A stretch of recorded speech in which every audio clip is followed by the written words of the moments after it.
cervejinha. Ótimo dia pra esse vagabundo.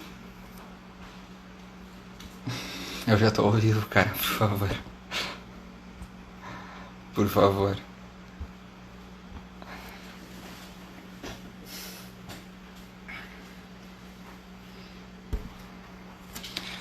Cid, Fancelli, Vini, salve Vini. E aí, mano Daniel, beleza? Pessoal da União Alimenta Fome Não da Vila Jardim, um abraço. Mais uma livezinha no horário diferente hoje, 13 horas. Com chuva em Porto Alegre, frio.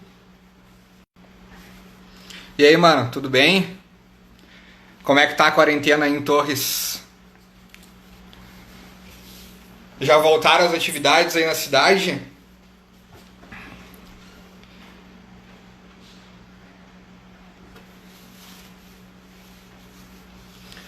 Fala, mano, Paulo Giacomelli, tudo bem?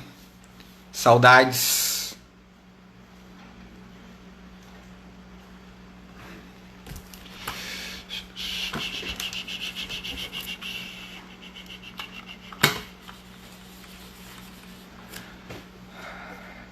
E aí, Alessander?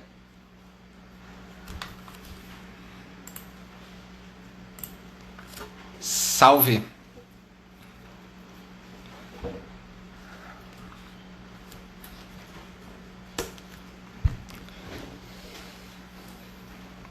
Amanhã eu vou fazer outra live, só que vai ser de noite. Ixi, gestão PP, PDT não é fácil. Mas o PP tá muito espalhado no interior do estado, né? É um partido com um alcance no interior bem grande. Mas o que eu tava falando, amanhã eu vou fazer outra live de noite, às 20 horas, com Giuseppe Resgo, deputado estadual pelo Novo, meu irmão de Ordem de Molay.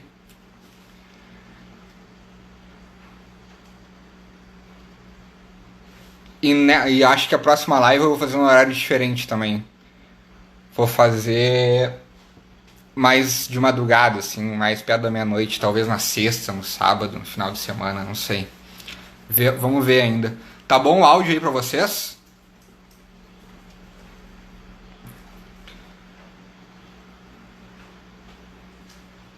Tá fluindo bem?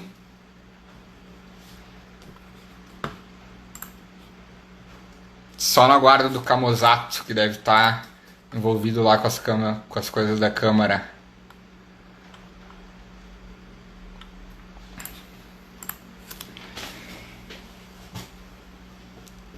Valeu, Lucas. Obrigado. Obrigado, Daya, pelo feedback. Ó, Camozato, salve. Vou adicionar o Camozato.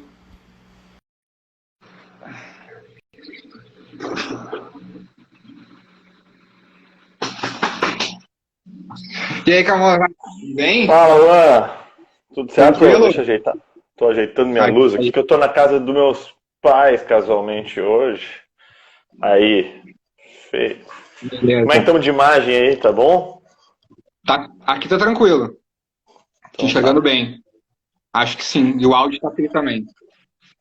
O meu áudio tá bom Beleza. pra ti? Tudo certo, tudo certo. Tá show de bola. Ó, e antes de começar lá, a gente começar a falar do nosso tema, eu queria como é que tá a tua quarentena aí? A Câmara tá com as sessões suspensas, né? Tá, as atividades suspensas, presenciais, as sessões ocorrendo tudo de forma virtual, e seja pelo Zoom, né? Muita coisa correndo por e-mail e o WhatsApp bombando, né? Então, tá sendo dessa forma que tem rolado o trabalho. As sessões são virtuais. São virtuais. Foi aprovado até um procedimento de licenciamento, um processo legislativo diferenciado, que chama, né? Que é basicamente adaptado para essa realidade de distanciamento e tudo mais. As comissões estão tramitando normalmente, Camozato? Não. A CCJ está trabalhando normalmente e as comissões elas estão ocorrendo por decisão de convocação do presidente. Então, no final das contas, elas voltam com uma rotina como tinham, né? e as próprias tramitações de projetos, elas estão, por conta desse regime diferenciado de tramitação, eles estão apresentando numa semana, na outra semana já tem condições de votar, em muitos casos, tá? Sim, simplificou o processo legislativo. A CCJ está dando pareceres em 24 horas, tu está conseguindo fazer, tem sessões de votação nas segundas e nas quintas, mas não necessariamente nas segundas tem votação, daí acaba que quinta-feira acaba sendo o dia que vota, já foi feito um acordo entre as bancadas de votar somente projetos relativos ao Covid, então assim, é um momento muito diferente para todo mundo, assim, né? Claro, claro. E tem perspectiva de retomar os trabalhos ou por enquanto está suspenso por tempo indeterminado? Pois gostaria de que sim, de que houvesse perspectiva de retorno, mas por enquanto está indeterminado. Eu e outros vereadores temos defendido que a gente voltasse ao trabalho presencial, pelo menos uma sessão semanal presencial, com os devidos cuidados e tudo mais. Acho que seria muito importante, acho que a Câmara perde bastante em não estar se reunindo presencialmente, seja pela contribuição que se faz presencial, né? Não só tem mais transparência no processo, a imprensa consegue interagir, consegue estabelecer uma dinâmica de legislativo bem mais completa, né, do que virtual, se prejudica o debate, se prejudica a apreciação de projetos com maior complexidade também. Então, acho que, especialmente depois da aprovação do projeto de flexibilização parcial das atividades, não faz nem sentido, é incoerente a Câmara não voltar a trabalhar, né? A gente vai lá e vota para que vários setores voltem a trabalhar e a gente fica trabalhando de casa, sabe? Então, assim, eu estou bastante incomodado em seguir trabalhando assim à distância. E o projeto ele já foi vetado, ele não foi vetado, né? O Marquesão disse que ia vetar, mas ele não vetou ainda. Não vetou ainda, e pelo que se noticiou, ontem o projeto estava sendo apreciado pela prefeitura. Então, até concedi uma entrevista para a Gaúcha ZH, para o Matheus Ferraz, falando justamente sobre esse ponto, né? Quando a gente protocolou o projeto, foi cerca de 3 semanas atrás, a realidade que nós tínhamos era outra, né? A gente já tinha muita informação sobre as tendências da pandemia em Porto Alegre, sobre o que se tinha de ocupação de leitos, né? Sobre o que já se sabia em termos de cuidados e estrutura disponível, etc. Então, todas essas informações nós já tínhamos disponível. A gente já tinha também as informações de decretos estaduais e orientações médicas de outros locais, municípios e estados, que embasaram também a nossa redação. E nesse meio tempo, quase tudo que nós colocamos no projeto foi atendido por meio de decretos que surgiram nesse intervalo, né? Então, assim, muito do conteúdo, do objeto foi esvaziado. O que é bom, né? Assim, no final das contas, a intenção está se fazendo valer, né? Eu fiquei um pouco chateado só pelo tratamento que foi dado ao projeto. Acho que foi bastante desonesto a forma com que especialmente um veículo de imprensa tratou, porque não leu, demonstrou que não leu devidamente o projeto, ou se leu, não compreendeu exatamente do que se tratava, e depois se viu aí numa saia justa, tendo que reconhecer tudo que a gente foi colocando no projeto como sendo feito pelos decretos, e aí sim embasado em dados que nós já tínhamos trazido, né? Sim, e o projeto, no mínimo, ele levantou esse debate, né? Com certeza, com certeza. Como estava a situação da pandemia em Porto Alegre, o que poderia ser feito e tudo mais. Antes da gente entrar no nosso tema, que eu te convidei, Camusato, também não quero tomar muito do teu tempo, imagino que esteja com bastante coisa, como que está sendo o papel do Legislativo nesse momento, né?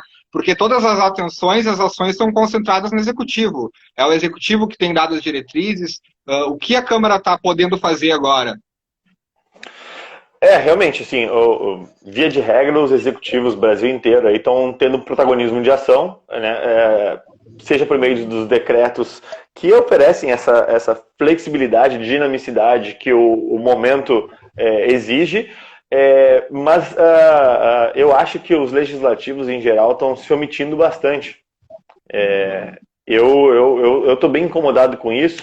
Até o Daniel Rigon está nos acompanhando aí, que foi secretário de planejamento da prefeitura, excelente profissional, tem contribuído bastante no debate também, especialmente sobre a questão contratual, e eu concordo com ele, né? Parece que parte do legislativo está de férias, né? Não todos, né? Mas parece que uma parte está, porque assim, eu entendo que vários vereadores têm sua agenda, têm suas prioridades e está fazendo o seu trabalho naquilo que entende, mas a gente tem uma série de situações sobre Porto Alegre que nós estamos se omitindo de contribuir. O que eu quero dizer com isso, tá? Quando a gente aprova uma tramitação em regime especial por conta da pandemia e a gente acelera o modelo de tramitação e permite que em uma semana se vote projetos, em outras palavras, nós estamos dizendo que assim, é possível a Câmara também ganhar dinamismo e o Poder Legislativo conseguir acompanhar o momento, a sensibilidade que a situação da Covid exige. Por que nós topamos fazer isso com relação a esses projetos e não queremos fazer isso com relação a outros temas, né?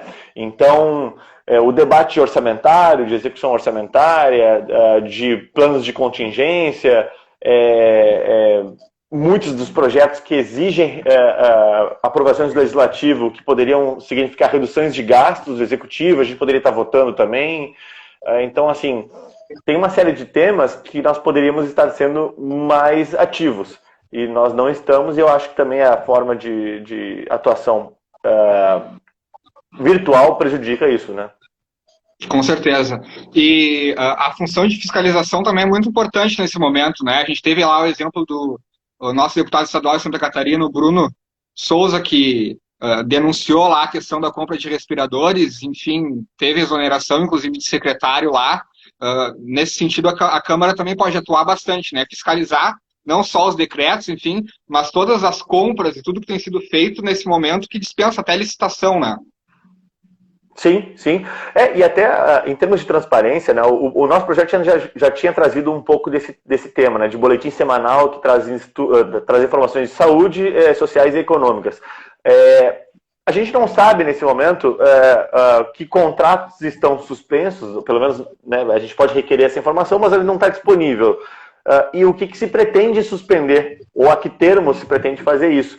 Então, quando a gente fez um pente fino agora recentemente em toda a listagem de contratos da prefeitura, nós marcamos alguns deles, até montei uma sinalização, um ofício para a prefeitura e mandamos uma nota para a imprensa de alguns desses contratos que deveriam, na nossa opinião, estar sendo revistos. Por enquanto a gente não teve nenhuma resposta, né? Ontem, na reunião virtual da Câmara, teve a presença da secretária municipal da Fazenda, a Lisiane, e também do coordenador da Receita Municipal. Se falou de uma projeção de queda de 20% de arrecadação, de um potencial rombo de 744 milhões de reais para esse ano, e não se falou, e eu fiz essa pergunta, inclusive, o que se recomenda, o que a prefeitura está pensando em fazer para evitar isso, né? Ou o que a Fazenda estaria recomendando para isso, né? Ou que informações eles já teriam em termos de contingenciamento para nos passar, e sabe, ficou muito no escuro. Então, nós vamos chegar ao final do ano para dizer, putz, ó, tem esse rombo aí, a Covid chegou e fez isso com a gente, paciência, passa a conta de novo para o pagador de impostos e vida que segue. Não, né? Deveríamos ser mais proativos nisso e a gente tem tentado contribuir, cobrando, né? Obviamente, sendo um vereador só no Novo aqui, isso prejudica. Alguns outros vereadores estão fazendo esse papel também, é preciso reconhecer, mas ainda assim nós estamos numa minoria. Tá certo. Bom, aí já falando mais do teu mandato, tu foi o primeiro vereador do Novo em Porto Alegre, um dos primeiros mandatários do Novo no Brasil, né? Lá em 2016 eram apenas 4, e o teu mandato tem sido exemplar na Câmara, e um dos projetos mais legais que eu vi que tu conduziu foi o projeto de revisão legislativa, que depois se transformou num projeto de comissão especial.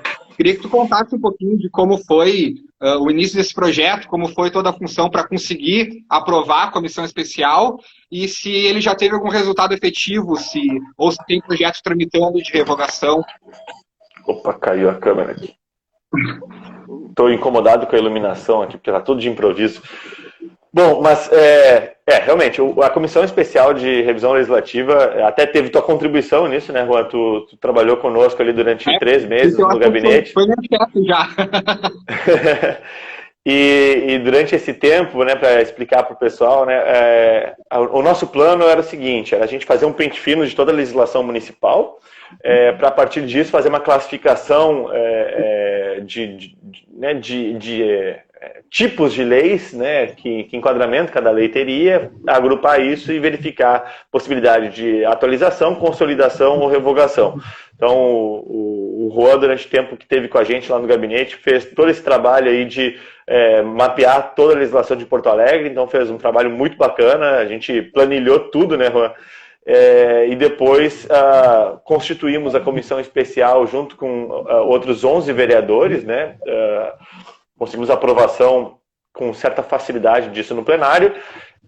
A gente já vinha num trabalho do gabinete de foco nessa área, né? Tem a frente parlamentar de empreendedorismo e desburocratização, e nessa frente de empreendedorismo e desburocratização a gente já vinha mapeando aí revogações, né? Encaminhando algumas desses estudos. Só que a frente parlamentar ela é muito centrada no parlamentar, né? Naquele indivíduo. E nós queríamos ampliar o trabalho para uma coisa mais institucional. Por isso que nós pensamos na comissão especial.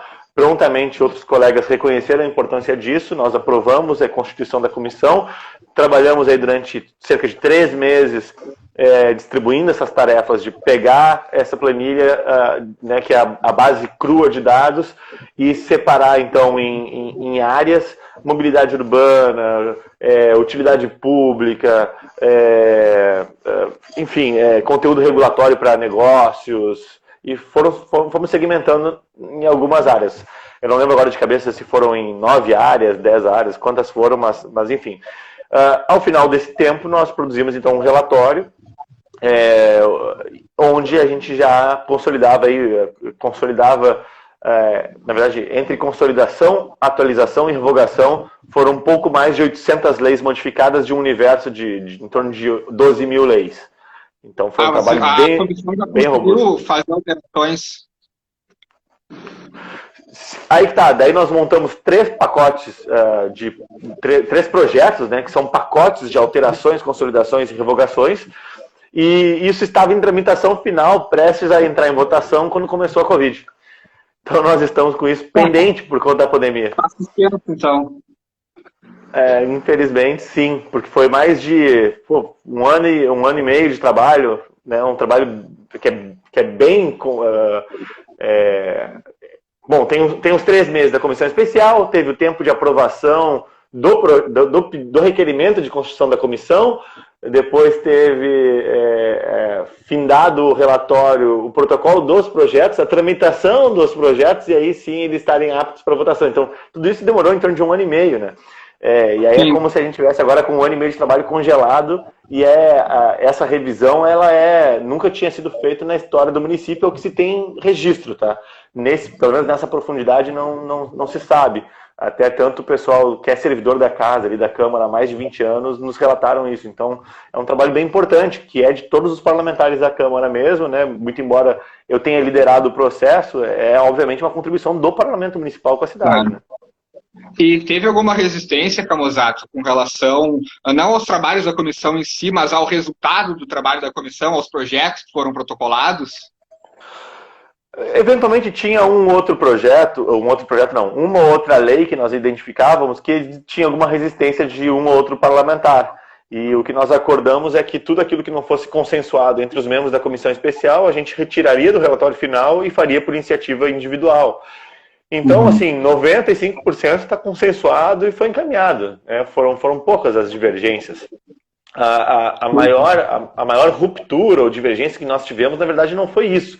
Foi quando o PT, que topou fazer o debate e participar da comissão, passadas umas 2 semanas de constituição da comissão, foi lá e entregou uma carta dizendo que estava caindo fora, e sem dar muitos motivos, assim, não quero participar. Né? A nossa leitura foi a seguinte, de que eles achavam que era importante, mas ao mesmo tempo não queriam se comprometer com o que seria encaminhado, Sim. Até porque a liderança estava com o novo. Então acho que foi uma decisão política, assim, para que os eleitores deles não ficassem contrariados de que aquilo era importante, porque muitos dos seus parlamentares consideravam importante. Um deles estava participando e ajudou bastante. 95% foi um enxugamento, né? Vocês fizeram. O Lucas comentou aqui. Foi tranquilamente, das mais de 800 apontadas aí, mais de 90%, 95%, talvez mais de 95% até foram para o projeto, para consolidação, atualização ou revogação. E agora que já existe a base de dados, né? Você já tem os números, vocês têm feito um acompanhamento e alimentado esse trabalho como rotina já. Sim. Agora é só, na verdade, esperar essa tramitação se encerrar, poder botar em votação e resolver o assunto, né? Show de bola. E Camosa, comenta com a gente um pouquinho do teu trabalho nas comissões. Eu acho que tu não tá mais na CEFOR, né? Estou na CEFOR. Tá na CEFOR, na CUTAB agora. Não, o que aconteceu foi o seguinte, no final do ano passado, quando a gente teve no final do ano passado, início desse ano, né, quando se teve a realocação de comissões e a troca da presidência, né, da mesa diretora, eu iria para a CUTAB, cheguei a ir para a CUTAB durante em torno de 2 semanas e depois troquei novamente de posição e retornei para a Comissão de Finanças e Orçamento. A CUTAB, para quem não conhece, é a Comissão de Transportes, Habitação e Urbanismo, né, e a CEFOR é de Economia e Finanças, popular Comissão de Orçamento. Então, durante 3 anos eu fui vice-presidente da Comissão de Finanças e Orçamento e no último ano eu tinha sido deslocado para a CEFOR e no final para a CUTAB, de Transportes, Urbanismo e Habitação, e que é uma comissão que está, na verdade, dominada pela oposição, pela esquerda, é PSOL basicamente que comanda, né, e que é PSOL e PDT. E eu retornei para a CEFOR, primeiro porque é mais a minha área, eu sou especialista em finanças, eu trabalho muito mais com assuntos relativos à pauta orçamentária do que efetivamente de urbanismo, habitação, né, que são temas... especialmente a habitação é um tema que eu nem conheço profundamente, né? Então acho que minha contribuição não seria tão boa. A CEFOR de alguma forma, uma das comissões mais importantes da casa, né? Ela é que relata o orçamento municipal. Sim, tu relatou, inclusive, né? O orçamento do último ano foi relatado por ti? Foi, exatamente. A CEFOR, eu diria que a CCJ, Comissão de Constituição e Justiça, né, e a CEFOR são as duas mais importantes. A CCJ, porque ela tem o poder de barrar uma tramitação e ela que julga a constitucionalidade dos projetos, muito embora exista uma variável política na decisão, ela tem um poder aí de impedir o prosseguimento de um projeto ruim, digamos, inconstitucional, né? E a CEFOR, ela não só trata da questão dos impactos econômicos e orçamentários dos projetos, como também ela faz justamente a relatoria de orçamento, de lei de diretrizes orçamentárias, do plano plurianual. Ela recebe na sua comissão trimestralmente as prestações de contas da Secretaria Municipal da Fazenda e faz uma espécie de auditoria dessas contas. Ela também que aprova conselho da Previdência do município, então tem um papel aí bem importante. Papel fundamental dentro da estrutura da Câmara. E, bom, ano que vem, acho que já começou, né? Esse debate foi até um pouco interrompido pela questão do Covid, que é o do plano diretor, né? Ele vence ano que vem, o plano diretor de Porto Alegre. E eu sei que tu tem te debruçado bastante sobre esse tema, tem estudado bastante esse tema. Podia comentar um pouquinho pra gente qual a importância do plano diretor e como tu vê o plano diretor de Porto Alegre, os avanços que a gente precisa adotar para que a gente tenha um plano diretor que permita um desenvolvimento urbano melhor na cidade? Esse é um baita tópico, né? Eu acho que, primeiro, em geral, o cidadão não faz ideia assim, da importância que tem o plano diretor, né? Acho que quem trabalha nessa área que conhece um pouco mais, mas tão importante quanto o orçamento é a lei do plano diretor, né? O chamado PDDUA, né? O plano diretor, ele rege basicamente toda a vida na cidade. Ele tem um poder de influência gigantesco e a gente às vezes não se dá conta. É o plano diretor que determina se uma calçada vai ser mais agradável de se caminhar ou não. É o plano diretor que determina se o transporte público vai ter mais eficiência ou não. É o plano diretor que determina se tu vai estar próximo ou distante do teu trabalho, de um hospital, de acesso a serviços públicos, enfim.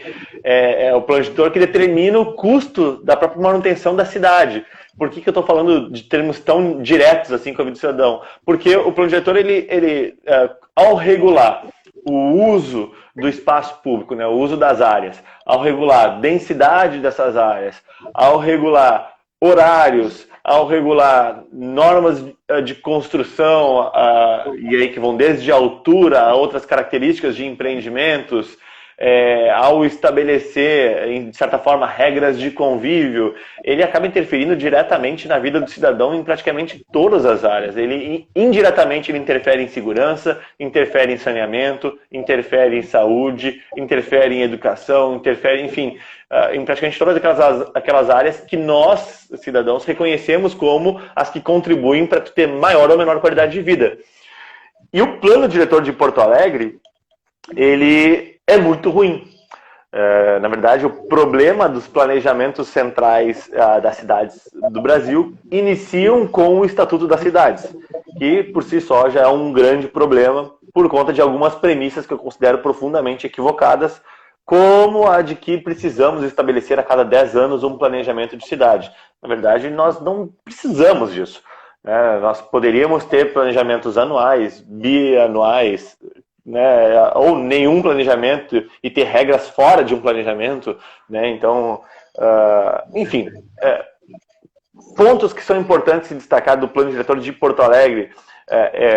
Primeiro, que eu acho, é a questão de zoneamento. Não faz mais sentido atualmente tu falar de uma área exclusivamente industrial, uma área exclusivamente comercial, uma área exclusivamente residencial. Eu acho que todo mundo já está careca de saber quão prejudicial isso é para uma cidade. Você ter que morar numa região, trabalhar na outra e acessar bens de consumo em outra. Então, assim, isso é uma característica que vem do início da Revolução, lá da Revolução Industrial, na verdade, e pós-Revolução Industrial, onde tu tinha indústrias altamente poluidoras e que daí, portanto, se tornava, obviamente, ingrato tu morar do lado de uma chaminé, né, com fumaça preta. Hoje nós não temos mais isso. Pelo menos mais de 95% das indústrias não são poluentes como eram no passado.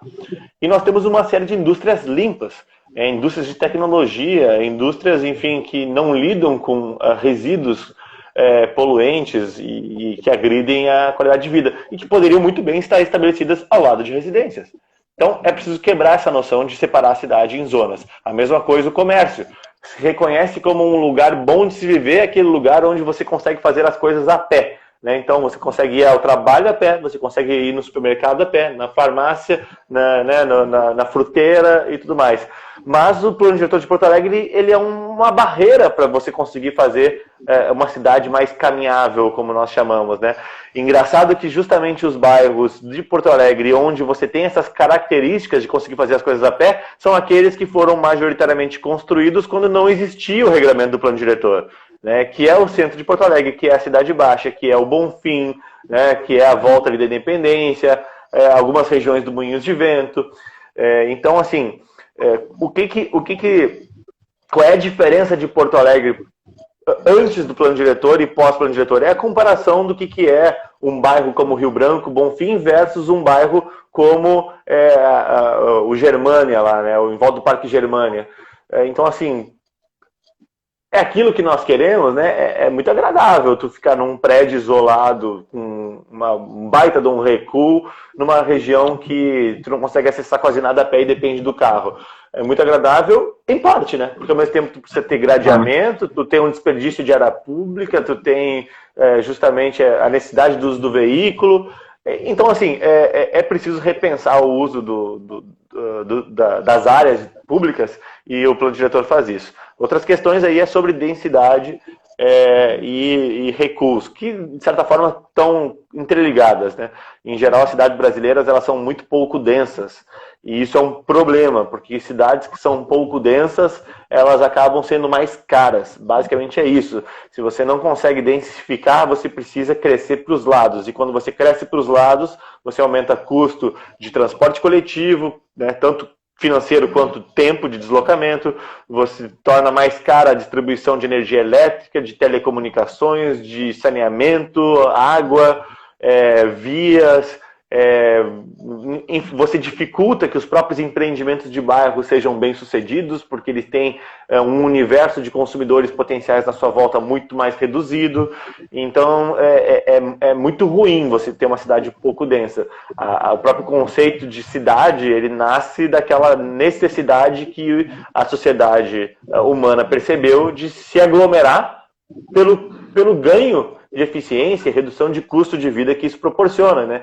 Então, se percebeu lá no passado que fazia sentido eu morar perto de outras pessoas, porque eu fazia trocas, nós protegíamos uns aos outros, facilitava aí justamente o acesso aos mais diferentes bens, emprego, produtos, né? E isso aumentava a minha expectativa de vida e minha qualidade de vida. Então, quando a gente pega e freia a nossa capacidade de adensar, de certa forma nós estamos agindo contra-intuitivamente ou contra a própria concepção que a evolução da civilização entendeu por ser boa, né? Então é um pouco disso que os planos diretores no Brasil, com o Estatuto das Cidades, trazem. Eles trazem premissas equivocadas que são contra-intuitivas e jogam contra a própria evolução da civilização. Né? Óbvio, eu estou fazendo uma análise um pouco mais filosófica do tema, mas no final das contas, a cada regrinha que tu vê lá de impedimento ou melhor, de obrigação de recuos frontais, laterais de tantos metros, né, versus altura e tal, e enfim, isso vai gerando uma cidade mais ineficiente e mais pobre, né? Mais pobre não, mais cara, né? Fazendo com que justamente quem é mais pobre tenha que morar mais longe do centro, né? E esse debate hoje na Câmara, ele já começou? Ele estava sendo desenvolvido ou ele vai acabar ficando para 2021 mesmo? Vai ficar para 2021. O debate ainda estava ainda muito incipiente, eram poucos vereadores que falavam no assunto. Eu procurei estudar bastante o tema e me aprofundar para poder falar com propriedade do assunto e propor esse debate. Especialmente essas alterações que eu considero fundamentais. A prefeitura, em tese, deveria entregar já o projeto nesse ano, né, fazer votações já do projeto nesse ano. Existe aí uma certa brecha na legislação de entender que ele pode ser apresentado nesse ano e talvez votado no ano que vem. Enfim, não tem muita claridade ainda sobre isso, mas, em todo caso, a prefeitura demorou muito para fazer isso. Nós estamos no último ano da gestão municipal e nós estamos recém trabalhando na revisão do plano. Não existe nenhuma peça ainda. Foi trocado o secretário faz cerca de um ano também, né? E foram foram 2 secretários que ocuparam a cadeira, sendo que o primeiro levou aí em torno de 6 meses de gestão para assumir o posto, então demorou bastante. E isso, obviamente, é um problema para a cidade. Com certeza. Bom, tomara que a gente tenha mais vereadores do Novo lá apoiando uma flexibilização do plano diretor, então. É uma oportunidade. É uma oportunidade. Camozato, como eu te falei, não queria tomar muito teu tempo, mas eu ainda tenho 3 assuntos que eu queria trazer. Em primeiro é a questão do IPTU, né? Eu acho que foi no teu primeiro ano de mandato que tentaram botar o IPTU a primeira vez. Isso. E tu fez um trabalho fenomenal junto com outros vereadores de conseguir barrar essa votação, e daí a última vez que foi a votação no ano passado, a pressão da prefeitura foi muito grande. Como tu avalia essa questão do aumento do IPTU na cidade?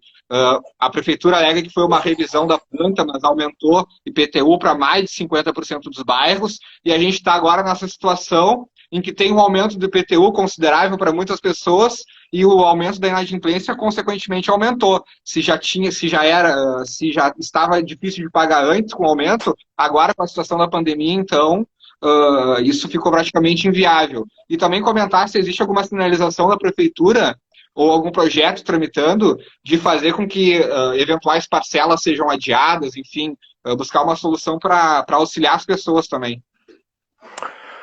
Vou começar pelo final. Por enquanto não há sinalização de novos parcelamentos, flexibilizações, isenções, qualquer tipo de compensação. Eu até sou um dos vereadores que tenho cobrado bastante que exista algum tipo de compensação, ao menos para aquelas atividades econômicas que ficaram diretamente prejudicadas pelos decretos municipais. Então, assim, tu tem lojas, comércios, às vezes até com uma grande metragem quadrada, que pagam valores de IPTU altíssimos, que estão impedidos por decreto municipal de trabalhar e que vão ter que pagar a conta do IPTU da mesma forma, né? Então, consegue-se renegociar aluguéis, mas não consegue-se renegociar imposto, né? Mas, de fato, nós tivemos 3 grandes batalhas com relação ao IPTU. Foram 2 anos que nós conseguimos rejeitar o projeto.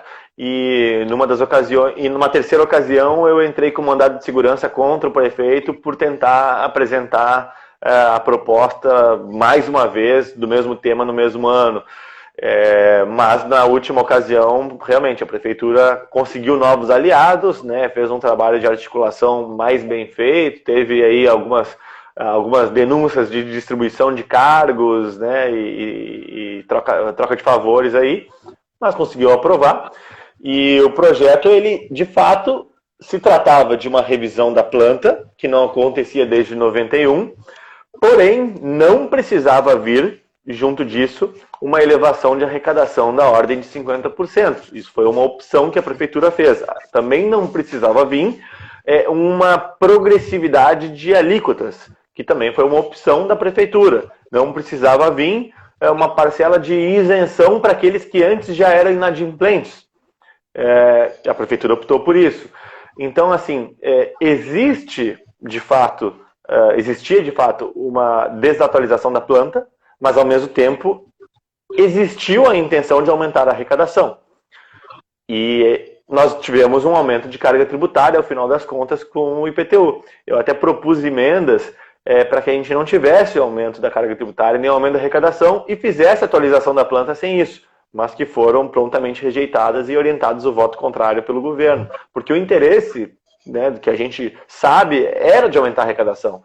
A atualização da planta virou uma desculpa conveniente para isso. Mas o interesse era aumentar a arrecadação, especialmente por conta do desequilíbrio fiscal. E, bom, foi isso que ocorreu, né? E, bom, Porto Alegre está vivendo hoje, a gente estava com a PPP da iluminação pública. A última notícia que eu tinha lido, que foi agora, de abril, que um dos consórcios tinha sido inabilitado, né? Como que está essa questão? Tu tem acompanhado e ficado em cima disso? Sim, na medida do possível, sim. A PPP de iluminação pública é a mais avançada no município de Porto Alegre. Então, assim, eu diria que junto com o edital que foi lançado e também entrou em vigor recentemente das placas, sinalizações, né, das ruas e tudo mais, que dá para se questionar se é um modelo de PPP mesmo, né? Eu até entendo que sim, mas não é uma concessão que nem é o caso da iluminação pública, que envolve uma complexidade bem maior, né, e uma abrangência também bem maior. A PPP de iluminação pública é um grande projeto, né?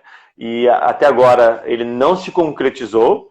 Ele foi talvez o primeiro ou um dos primeiros a ser preparados pela prefeitura nessa gestão do Marquesan, e agora, mais recentemente, estava em torno do perrengue aí de quem seria a empresa vencedora e habilitada para iniciar os trabalhos. Então, a segunda colocada, que acabou então agora mais recentemente sendo definida e deve iniciar em breve. E eu temo, na verdade, que essa gestão se encerre sem estar implementado nenhuma concessão. Porque acho que tanto a concessão de parques e praças, que é outra que estava relativamente avançada, sinaliza aí que talvez não consiga se fazer antes do final da gestão, e a PPP de iluminação, que é uma que já era para estar funcionando, né? Quando se pensou nela, se pensou que no último ano estaria a pleno vapor já, né?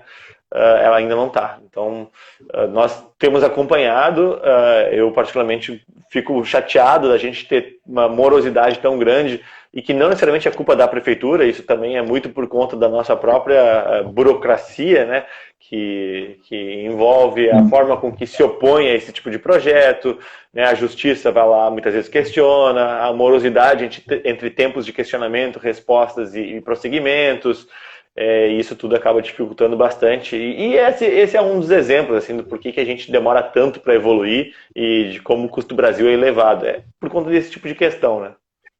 Sim, a burocracia atrapalha até os próprios municípios, estados, enfim, até o governo federal, na questão da importação dos testes, estava reclamando também de como estava difícil de enfrentar toda essa burocracia para conseguir superar essas amarras.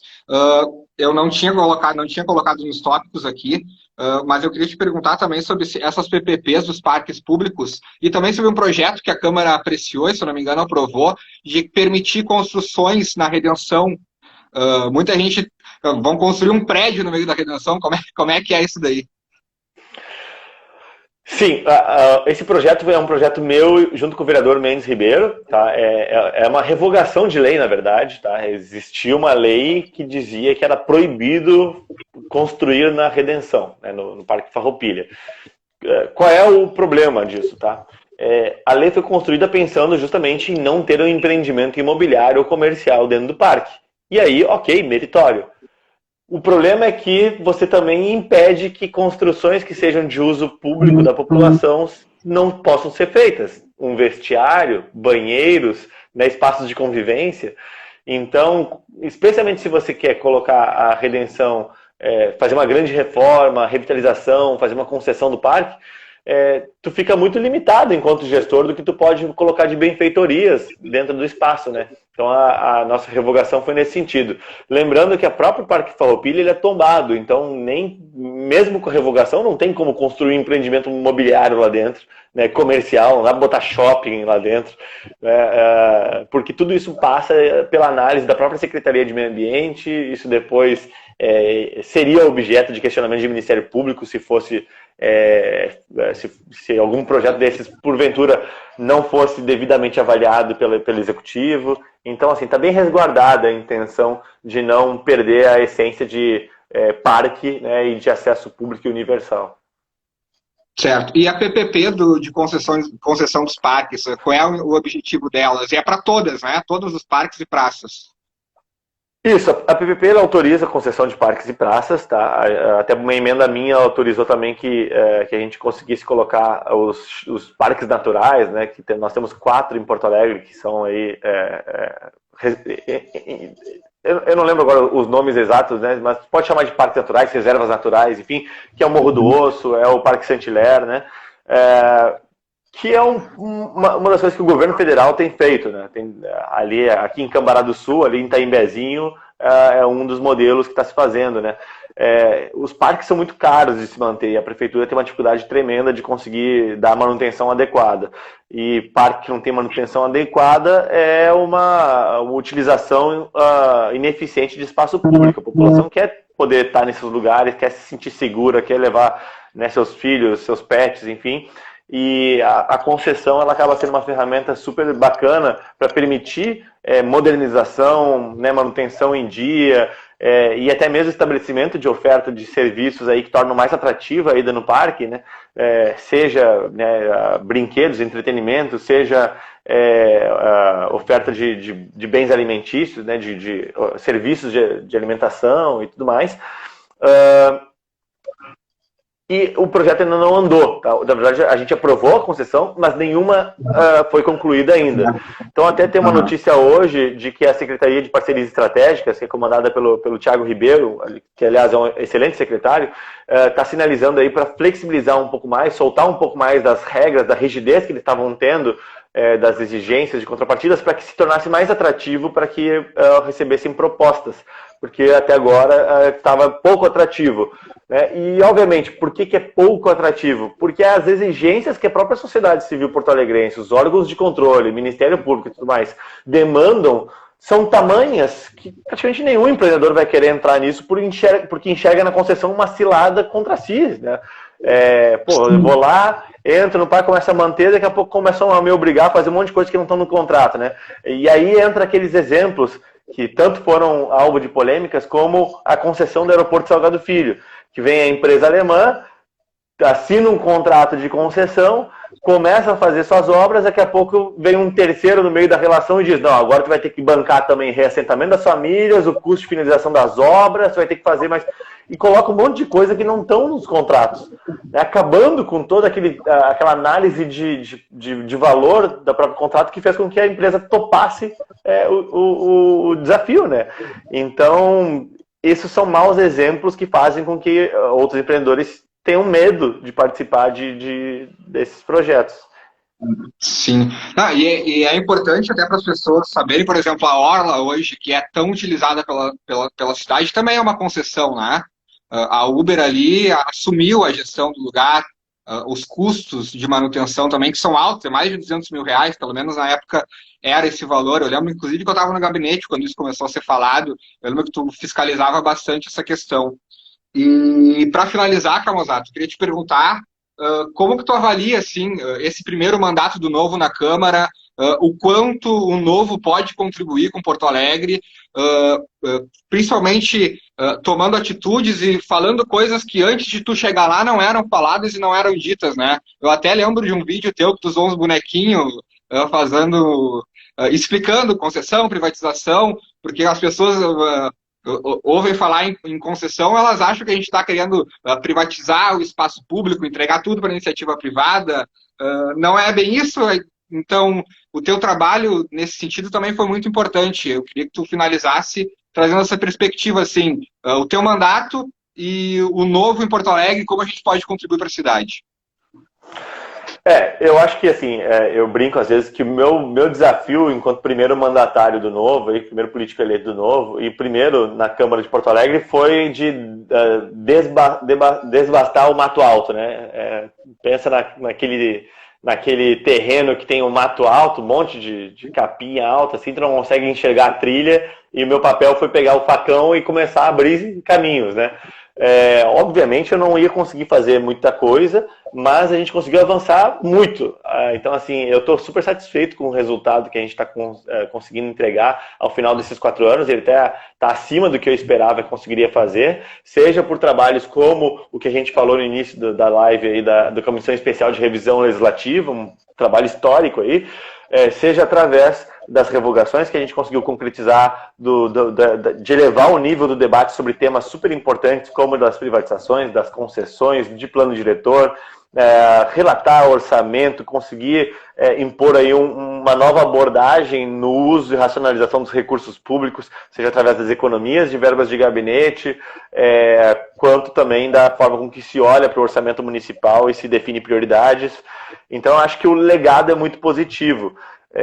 O nosso desafio agora é sair de uma representação de um parlamentar por uma representação de uma bancada maior.